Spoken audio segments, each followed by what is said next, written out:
5장 17절 말씀 같이 보겠습니다.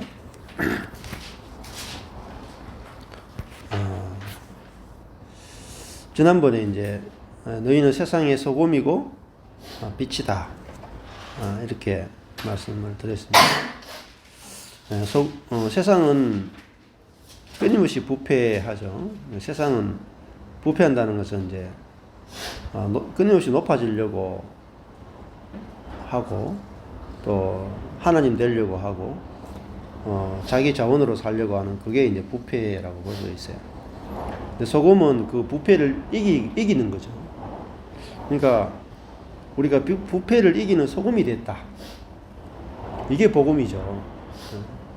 그냥 뭐 우리가 하나님을 바라보는 그 자체도 귀하지만은 그걸 넘어서 우리 존재가 소금이 됐다. 여기까지 와야 완전한 이게 구원입니다. 구원. 기독교는 구원의 종교란 말입니다. 구원이라고 하는 것은 우리 존재가 구원된다는 거예요. 하나님의 사랑만 본다. 이거는 우리가 구원이 안 된 거예요.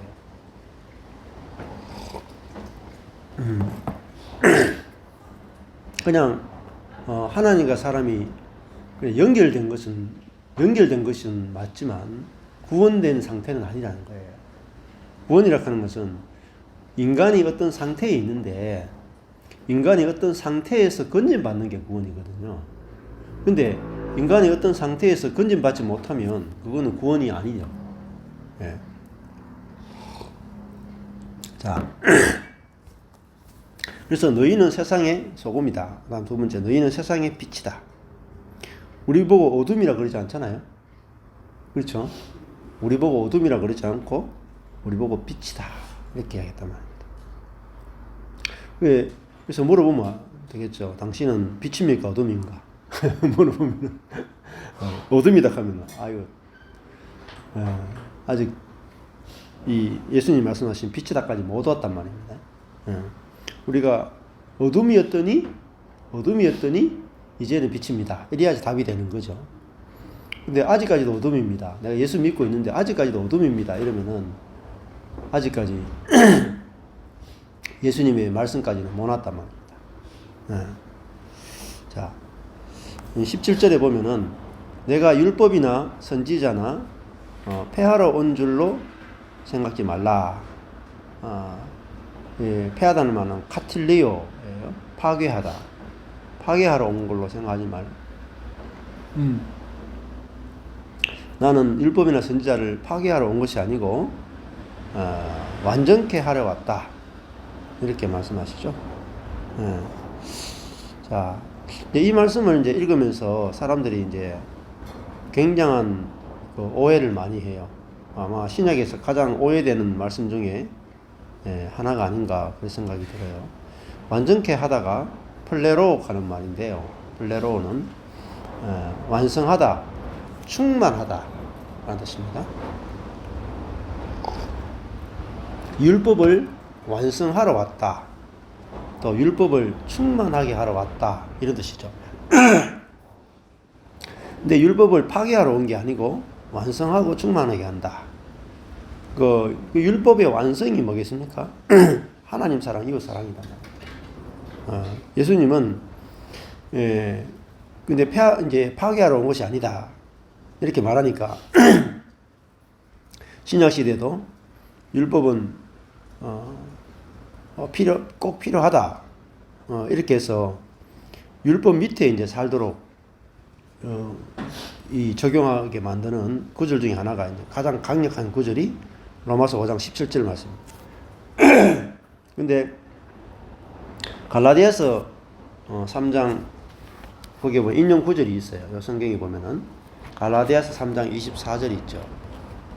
옛날에 이거 인용 구절은 옛날에 관주 성경이라고 오래된 성경들은 관주 성경이 다 있어요. 그 관주 성경하고 연결되는 거거든요.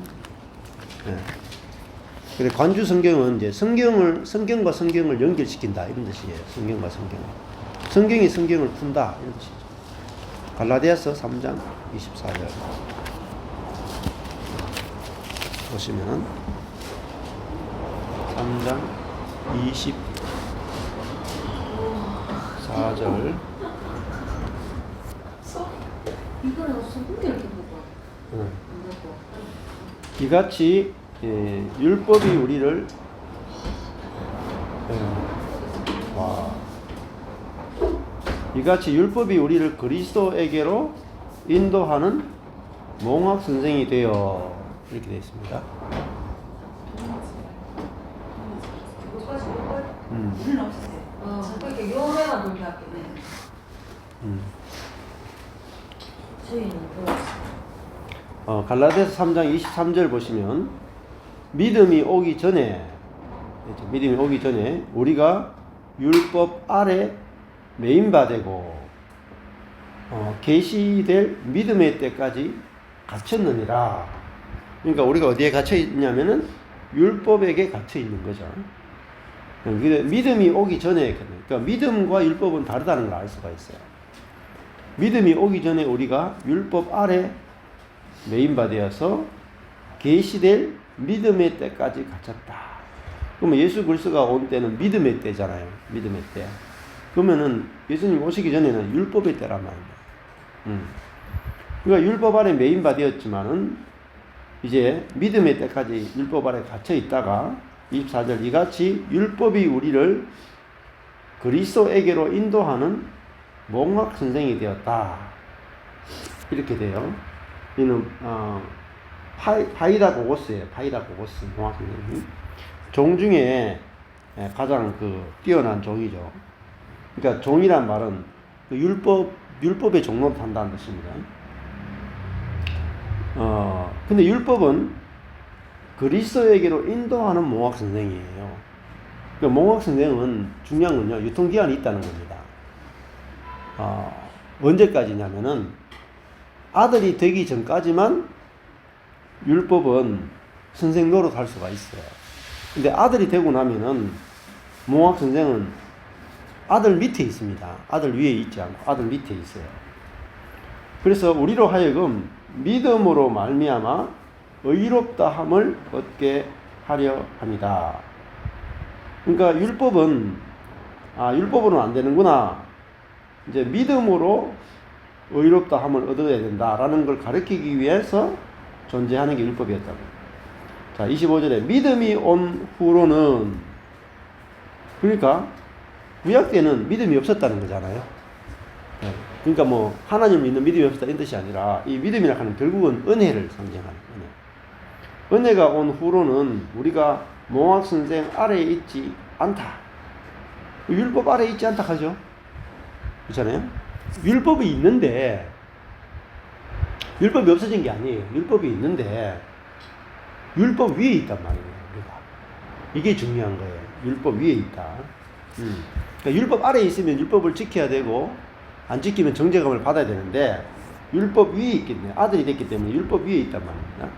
26절에 너희가 믿음으로 말미암아 그리스도 예수 안에서 하나님의 아들이 되었다. 아들은 뭡니까? 율법 위에 있단 말입니다. 이게 어마어마한 말입니다. 예. 이걸 잘 몰라요 지금. 누구든지 그리스도와 합하여 세례를 받은 자는 그래도 그리스도와 합하여 세례받았다는 말은 그리스도와 함께 죽고 그리스도와 함께 부활했다는 거예요. 이거를 믿는 자는 이제는 그리스도로 옷 입었다. 그러니까 뭐가 나타나요? 내가 죽었으니까 그리스도가 나타나죠. 그리스도로 옷 입었다는 것입니다. 너희는 유대인이나 헬라인이나 종이나 자주자나 남자나 여자가 없다. 유대인과 헬라인이 뭐죠?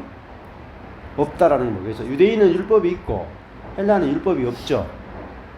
근데 남자 여자 없이 다 그리스도 예수 안에서 하나다 하는 것은 이 율법이 없다는 거예요. 유대인과 헬라인을 갈라내는 율법 없잖아요. 할례 받아야 된다, 안식일 지켜야 된다, 정결 예식을 지켜야 된다, 예배해야 된다, 이런 모든 것들이 다 율법인데 유대인과 헬라인을 갈라내는 것은 결국 율법이잖아요. 율법인데 이제는 그 율법으로 만나는 게 아니라 그리스도 예수와 연합되어서 그걸로 이제 우리가 하나가 됐단 말입니다. 예. 이제 우리가 율법으로 사는 게 아니라 그리스도 예수로 사는 거죠.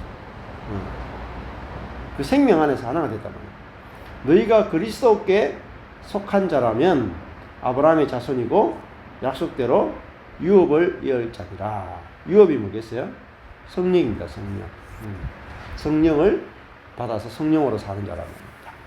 자,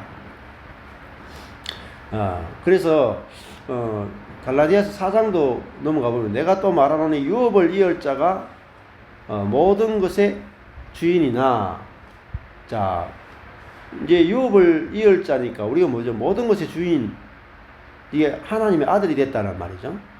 그러나 어렸을 때에는 종과 다름이 없어서 그 아버지의 정한 때까지, 성인식 때까지는 후견인과 청지기 아래 있었다. 후견인과 청지기가 몽학 선생이에요. 율법 아래 있었다는 거잖아요. 이와 같이 우리도 어렸을 때에 이 세상 초등 학문 아래 있었다. 이 세상 초등 학문이 애들 교과서를 말하는 게 아니에요. 그런 게 아니고 이게 율법이란 말입니다. 율법 아래 있어서 율법의 종로로 다 했더니 하라 하지 말라의 지배를 받는 게요, 율법의 종로로 다는 거예요. 때가 참에, 자 무슨 때입니까? 갈라디아 2장 3장 23절에 계시될 믿음의 때, 그죠? 믿음의 때가 찼기 때문에 하나님이 그 아들을 보내서 여자에게서 나게 하시고, 그 다음에 율법 아래에서 나게 하신 것은 율법 아래 있는 자들을 속량하시고 우리로 아들의 명분을 얻게 하십니다. 그럼 우리가 율법에서 뭐죠? 해방된단 말입니다. 그죠? 율법에서 해방되어서 아들로 사는 거죠. 자, 그리고 우리는 성령을 받는데, 성령이 무슨 영이냐? 4장 6절에 보면 너희가 아들인 거로 하나님의 그 아들의 영을 우리 마음 가운데 보내사 아바 아버지라 부르게 하셨느니라. 이 굉장히 중요한 말이에요. 우리가 성령은 무슨 영이냐? 아들의 영이다. 종의 영이 아니죠. 성령을 종의 영으로 생각하는 사람 되게 많아요. 자, 성령은 율법에서 자유케 하는 거예요. 자유케 하는 거예요. 성령이 왔을 때 율법을 지키게 하는 게 아니란 말입니다. 사실은 율법에서 자유케 하고, 율법의 가장 핵심 하나님 사랑, 이웃 사랑을 성령이 실제화시키게 된단 말입니다. 그래서 이 아들의 영, 그러니까 우리가 아들의 삶을 살게 하는 거란 말입니다. 아들은 해야 되기 때문에 하는 게 아니에요. 다릅니다. 그죠? 종은 의무가 있죠. 아들은 의무가 없어요. 근데 똑같은 일을 해도 종은 의무로 하고 아들은 좋아서 하잖아요. 그렇잖아요? 다르단 말입니다. 내가 누군가를 섬기는데도 섬겨야 되기 때문에 섬기는 것은 종의 영이에요. 근데 좋아서 하는 것은 아들의 영으로 하는 거란 말이에요. 그러니까 우리가 성령에 의해서 저절로 되어져야 내가 했다라는 것이 없어져요. 그게 아들의 영이거든요. 그러니까 하나님을 아빠 아버지라 부른다 하는 것은 그냥 아빠 아버지 이렇게 부른다는 뜻이 아니라 진짜 하나님이 내 아버지구나, 내가 아들이구나. 그걸 통해서 그 아들의 영, 율법에서 자유케 되어서 성령으로 말미암아 그 아들의 삶이 저절로 이제 펼쳐지는 게 바로 아들의 영을 받았다라는 의미죠. 그 다음에 갈라디아서 2장으로 가보시면은 2장에 보면은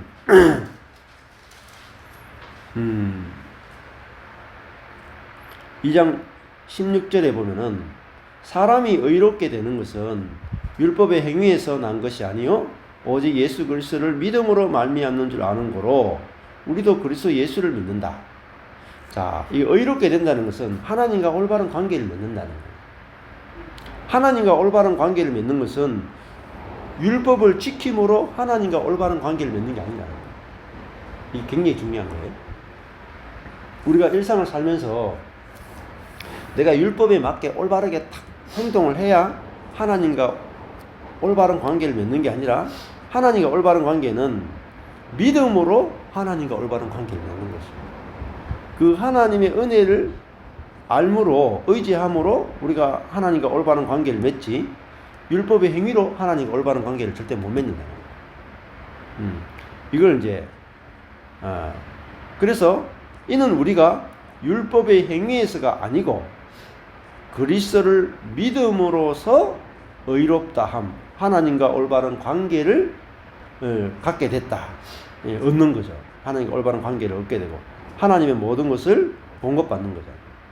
율법의 행위로서는 하나님과 올바른 관계를 맺을 육체가 없다. 그렇게. 자, 17절에 만일 우리가 그리스도 안에서 의롭게 되려 하다가, 그 말은 율법의 행위가 아니라 그리스도와의 연합을 알고 누림으로 우리가 점점 의롭고 거룩하고 영광스러운 존재로 변형되는 게 이게 그리스도 안에서 의롭게 된다는 뜻입니다. 그러니까 우리는 이제 율법이 필요 없단 말입니다. 그리스도가 우리 안에 계시기 때문에 그 그리스도 한 분이 생명이 내 안에서 나타나면은 그분이 바로 의이시단 말이에요. 의, 거룩이고 그분이 바로 영화로운 분이란 말이에요. 자, 그리스도 안에서 의롭게 되려 하다가 율법이 없이 그리스도 안에서 의롭게 되려 하다가 죄인으로 막 드러나면 그리스도께서 죄를 짓게 하는 자냐? 결코 그럴 수 없느니라. 그리스도의 생명이 우리 안에 있으면 이런 배경입니다.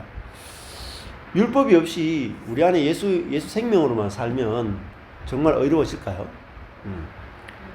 예. 정말 그렇게 된다는 거예요.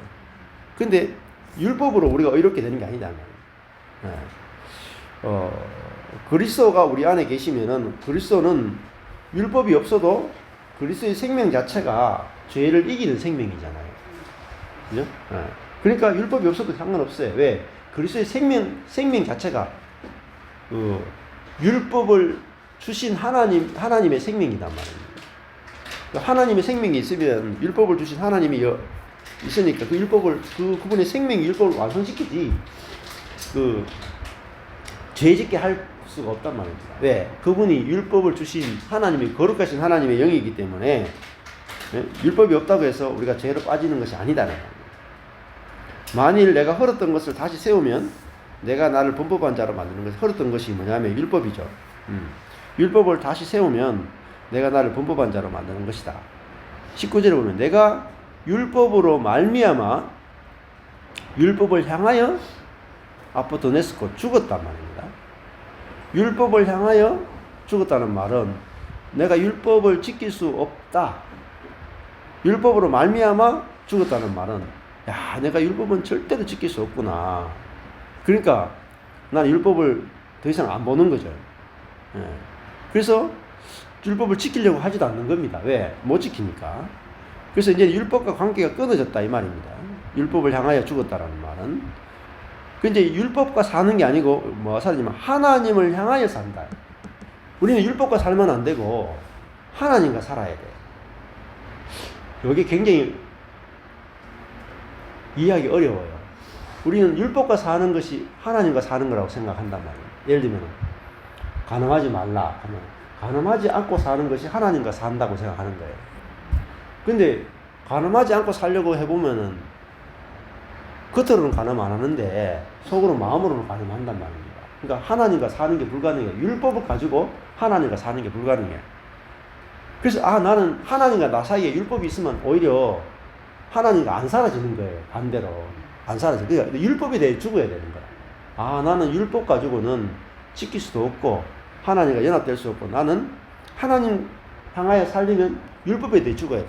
나는 하나님 율법으로는 절대로 의롭게 될 수도 없고 하나님 기준에 맞게 살 수도 없고 그래서 나는 뭐가 필요합니까 이제 하나님과 더불어 살려면은 내가 율법을 지킬 수 없는 자입니다.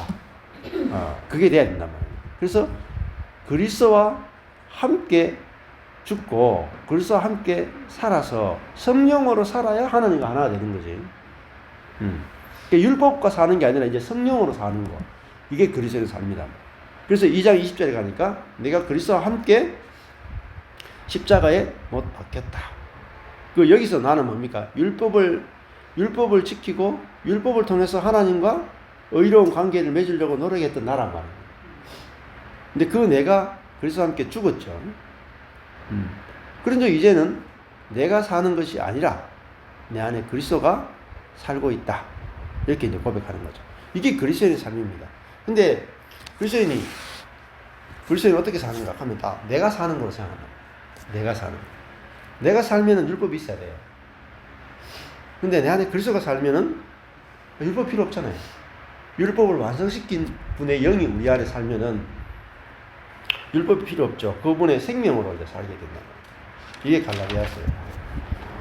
자, 그리고 이제 로마서가 또 거기 인용이 나오는데, 늘 제가 말씀드리지만은 로마서가 7장이 중요해요. 7장이.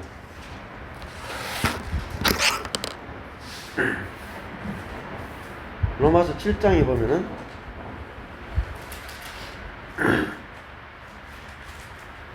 형제들아 내가 법 아는 자들에게 말하노니 7장 1절요. 너희는 율법이 사람의 살 동안만 그를 주관하는 줄 알지 못하느냐. 율법은요 사람이 살아있는 동안에만 율법이 작동이 돼요. 아주 중요합니다. 그럼 사람이 죽으면 어떻게 될까요? 율법이 필요 없죠. 그렇잖아요. 근데 보세요.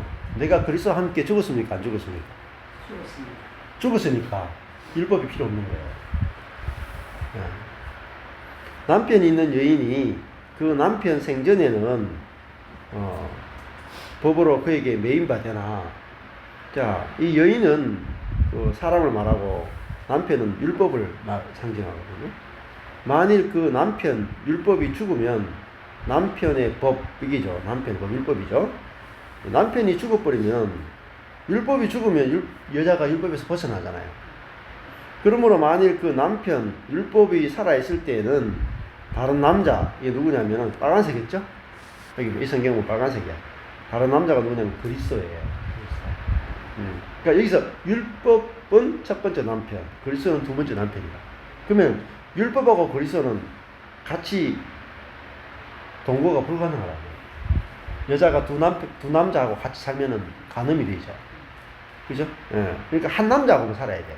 내가 율법하고 살든지 그리스도가 살든지 한 남자하고 살아야 되지 두 남자하고 같이 살지 못한다. 근데 지금 수많은 현대교회는 저도 그랬고 두 남편을 섬기게 하는 거야. 두 남편을. 율법도 섬기고 그리스도도 섬기고. 그럼 가랭이 찢어지지 뭐. 근데 어느 남편이 괴롭히냐? 율법 남편이 괴롭힌단 말이야. 네, 하라 하지 말라 하는 거야.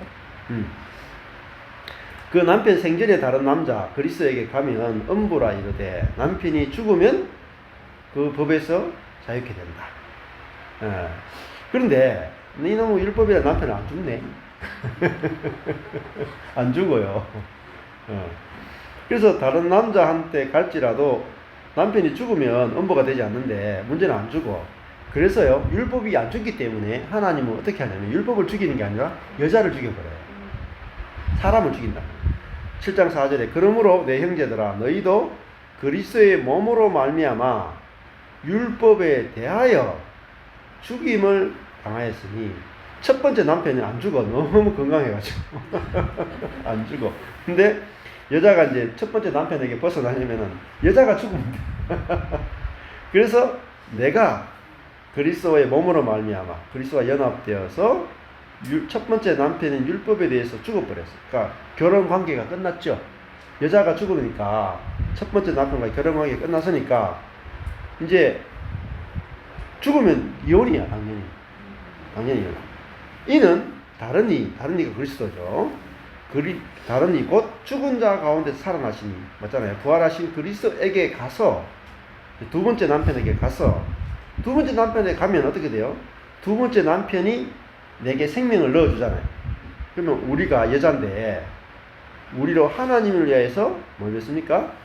열매를 맺히게 하려 합니다.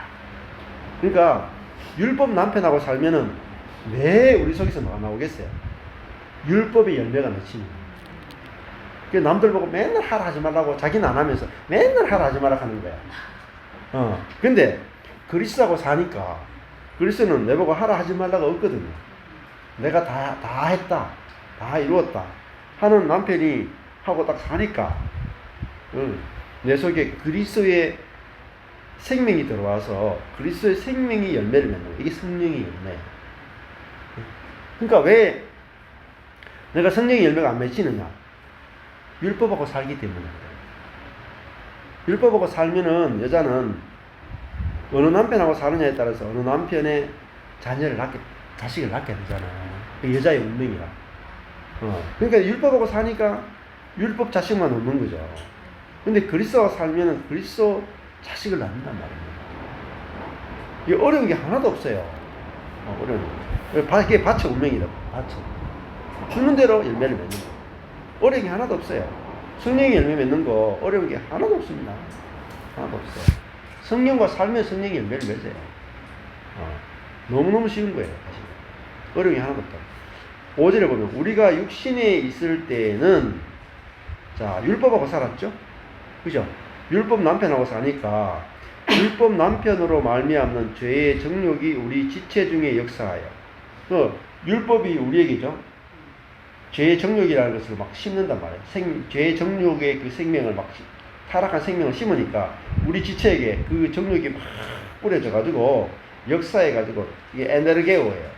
활동하다. 이게 성령이 역사할 때도 에네르게오로 쓰고요. 죄의 정욕이 역사할 때 에네르게오로 쓰고 에너지게오 활동하다. 우리로 사망을 위해서 사망의 열매를 맺었단 말이에요. 그렇죠? 자, 이게 7장 5절이 율법 남편하고 사니까 사망 열매를 맺었다. 그 7장 6절에 그러니까 이제는 우리가 얽어매였던 거 율법에 대해서 율법은 안 죽었는데 내가 죽었어. 율법에 대해서 죽었다는 말은 관계 끊어진 거예요. 그렇잖아요? 제가 죽어버리면은 이제 박신금 씨에 대해서 내가 관계가 완전 끊어졌어. 내가 다른 여자 만나도 가늠이 안 된단 말이에요. 맞죠? 똑같아. 부부 관계는 죽으면 끝나버려. 죽기 전까지만 부부 관계지. 죽으면 끝나버려. 그래서 우리가 율법에 대해서 죽었다는 사실을 알아야 돼요.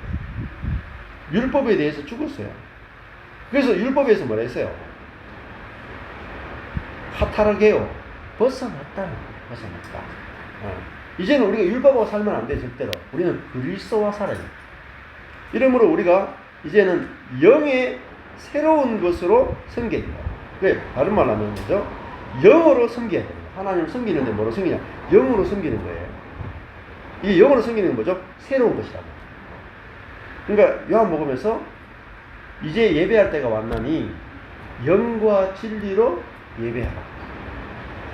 그 말을 못 알아들어요. 영으로 예배한다는 말을 못 알아들어요. 그 말은 영으로 예배하는 것과 반대되는 게 뭐죠? 의문에 묵은 것으로 예배하는 거예요.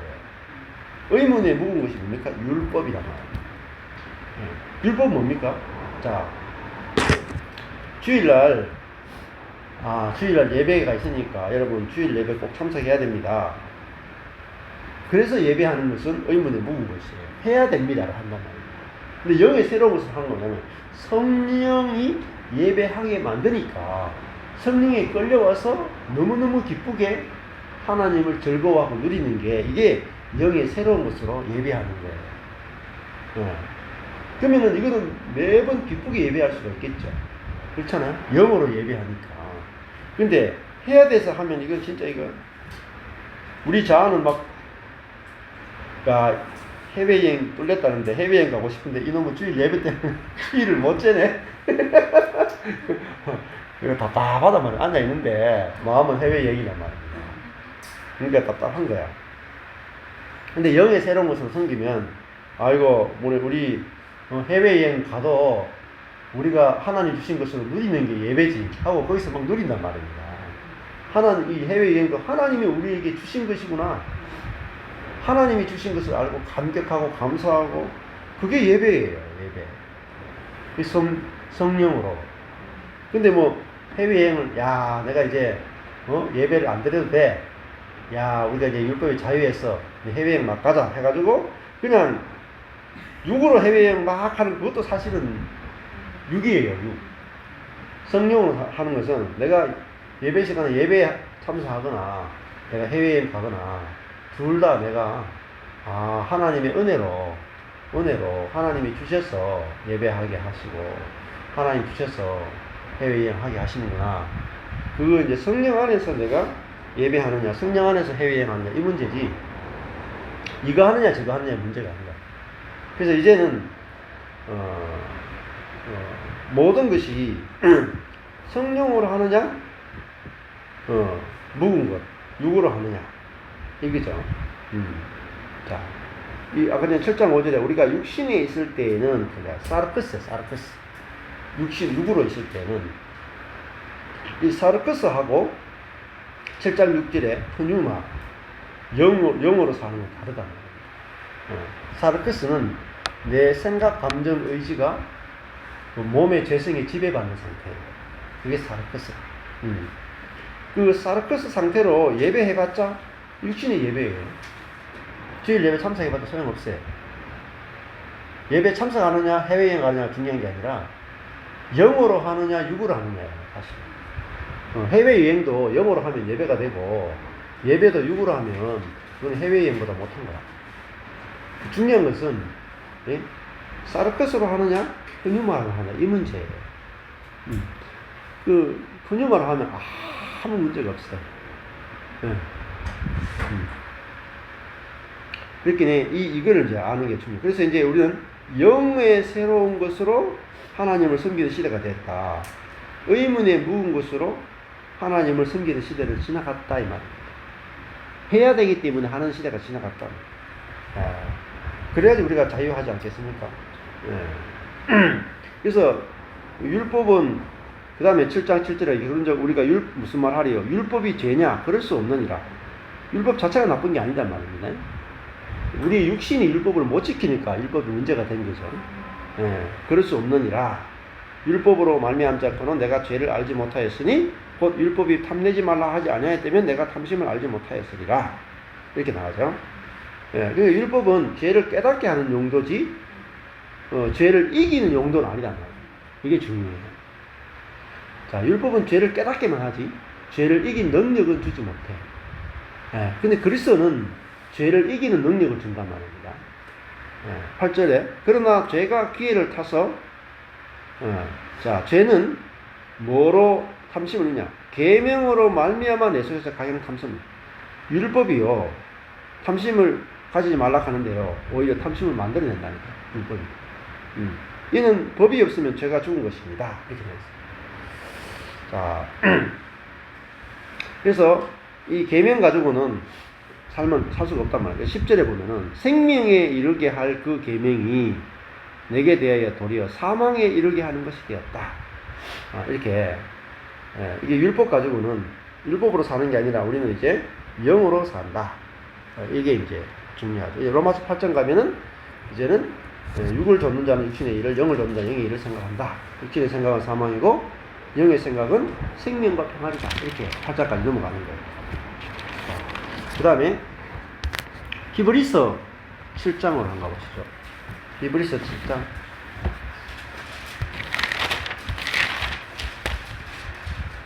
18절. 히브리서 7장 18절입니다.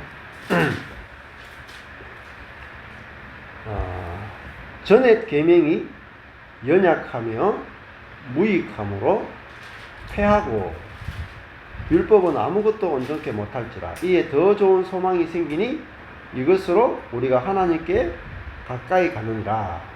이렇게 되어 있어요. 여기 보면은 전에 있는 계명, 그러니까 율법이죠.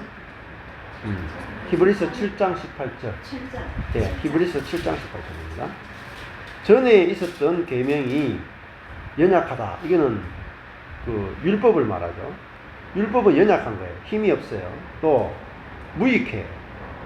유익한 게 없어. 그리고 무익하다. 또 무용하다. 쓸 수 없단 말이에요. 그래서 폐하고 그 계명이 여기 보면은 폐해졌습니까? 안 폐해졌습니까? 폐해졌다고 나오죠? 마태복음에 아까 전에는 폐하러 온 것이 아니라 완성시키러 왔다 그러죠. 근데 히브리서는 폐하러 왔다 그래요. 두 개가 충돌한단 말입니다. 그래서 7장 19절에 보면 율법은 아무것도 온전케 못한다 할 때 온전하단 말이 텔레오 완성시킬 수 없다는 말입니다. 왜? 율법은 우리에게 하라 하지 말라만 하지 능력은 주지 못한다. 그래서 연약하고 무익하다 이 말입니다. 자, 이에 더 좋은 소망이 생겼죠. 율법보다 더 좋은 소망이. 그 더 좋은 소망을 가지고 우리가 하나님께 가까이 간단 말이에요. 그 더 좋은 소망이 뭐냐? 22절이니까 이와 같이 예수는 더 좋은 언약의 보증이다. 더 좋은 소망이 뭐냐? 더 좋은 언약이에요. 신약이란 말이에요. 신약. 근데 신약은 뭐냐? 예수란 말이에요. 율법과 예수가 대조해 주는 거죠. 그래서 더 좋은 언약은 뭐냐면은 7장 25절에 보면은 그러므로 자기를 힘입어 하나님께 나아가는 자들을 온전히 구원하실 수 있다. 그러니 예수는 7장 24절에 예수가 그 주어져. 예수는 자기를 힘입어 자기를 통해서 하나님께 나아가는 자들을 완전하게 구원하실 수 있단 말이야. 완전하게. 이게 완성시킨단 말이야. 아까 전에 율법은 온전케 못하는데 예수는 우리를 온전하게 구원할 수 있다. 이는 그가 항상 살아서 저희를 위해 간구하시니라. 이렇게 되어 있죠.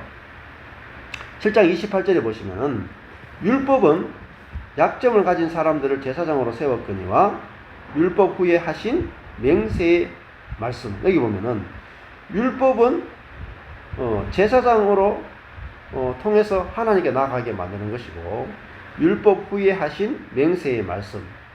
자, 율법 후에 하신 맹세의 말씀. 이게 신약의 말씀이잖아요. 영원히 온전케 되신 완성되신 아들을 제사장으로 세웠기 때문에 우리가 이 아들을 통해서 우리가 하나님께 가까이 갈 수 있고 완전한 관계를 누릴 수 있다. 이렇게 되어 있죠. 그 다음에 히브리서 7장 12절 보십시오. 제사 직분이 변역한 즉 율법도 반드시 변역하리니 이렇게 되어 있어요. 자, 구약에 그 제사장하고 성전하고 다 없어졌죠. 그러면 제사가 없어지면 뭐가 바뀔까요? 제사가 바뀌면 율법도 반드시 바뀐다. 이게 히브리서예요. 근데 우리는 그 율법이 바뀐다는 사실을 모르는 거죠. 자, 그래서 히브리서는 이제 율법으로 우리가 하나님과 만나는 것이 아니라 더 좋은 소망, 더 좋은 언약, 그리스도와 또 그리스도의 생명으로 우리가 살게 될 시대가 됐다. 그걸 이제 쭉 이야기를 하고 있거든요. 그래서 예수님이 다시 이제 마태복음 5장 17절에서 내가 율법이나 선지자를 폐하러 온 것이 아니고 완성시키러 왔다 했죠. 그 율법의 제일 핵심은 하나님 사랑, 이웃 사랑이라 그랬어요. 근데 율법은 하나님 사랑, 이웃 사랑이라 하는 것을 가르치면 줘요. 선지자도 하나님 사랑, 이웃 사랑을 가르치면 줘요. 그러나 능력을 주지 못한다. 생명을 주지 못한다. 그런데 예수님은 우리에게 생명을 줬단 말이에요. 그 생명은 뭐죠? 율법이 없어도 그 생명 안에 율법을 완성시킬 수 있는 게 바로 그리스도의 생명이다. 그래서 그 성령을 통해서 율법을 완성시키러 왔다. 그래서 마태복음도 제일 중요한 게 나중에 성령을 구하라 하는 거였죠. 그렇게 연결시키면 우리가 율법과 더불어 사는 게 아니라 성령과 더불어 사는 시대가 됐다. 이걸 이해하는 게 제일 중요한 것입니다. 잠깐만 쉬었다 가겠습니다.